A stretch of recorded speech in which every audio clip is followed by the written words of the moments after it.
దాదాపుగా 3000 క్యూసెక్కులతో మొదటి టనల్ పూర్తి చేశాం. రెండో టనల్ 8500 క్యూసెక్కులు క్యారీయింగ్ చేసే కెపాసిటీతో రెండో టనల్ కూడా పూర్తయిపోయింది.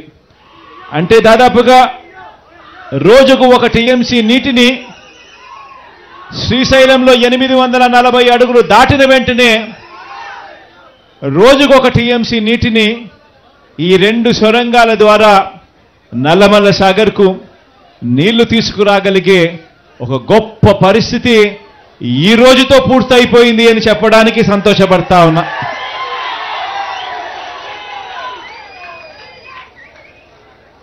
ఈ ప్రాజెక్టుకి సంబంధించి దాదాపుగా R&R package LA land acquisition R&Rకి సంబంధించి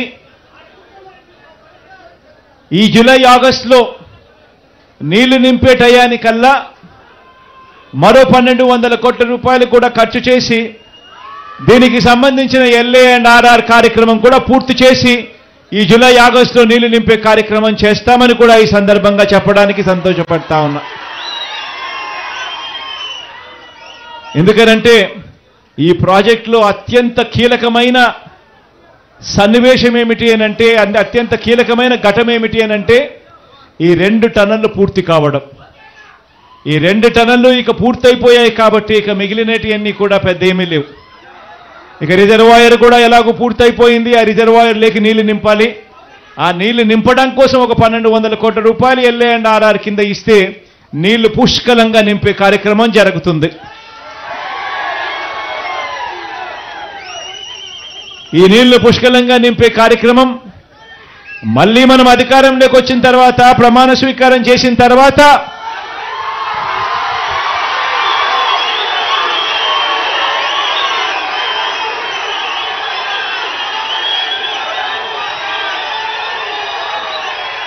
రెండు మూడు నెలల్లోనే ఈ LA&RR కార్యక్రమాలు పూర్తి చేసి పూర్తిగా నీళ్లు నింపే కార్యక్రమం చేస్తామని చెప్పి కూడా ఈ సందర్భంగా చెప్తా ఉన్నా.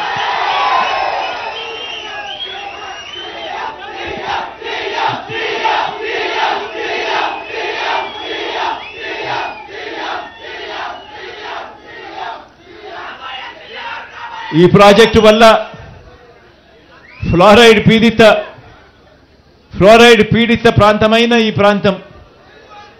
ఈ ప్రాంతాలకు అన్నిటికీ కూడా మంచి జరిగే కార్యక్రమం జరుగుతుంది అని తెలిసినా కూడా ఎర్రగొండపాలెం, దర్శి, గిద్దలూరు, కనిగిరి, ఉదయగిరి, ఆత్మకూరు, బద్వేల్ ఇన్ని నియోజకవర్గాలకు కూడా మంచి జరుగుతుంది అని చెప్పి కూడా తెలిసి కూడా ఈ టనళ్లు పూర్తి చేయడంలో నత్తనడకన పనులు జరిగాయి గత చంద్రబాబు నాయుడు గారి తెలుగుదేశం పార్టీ హయాంలో.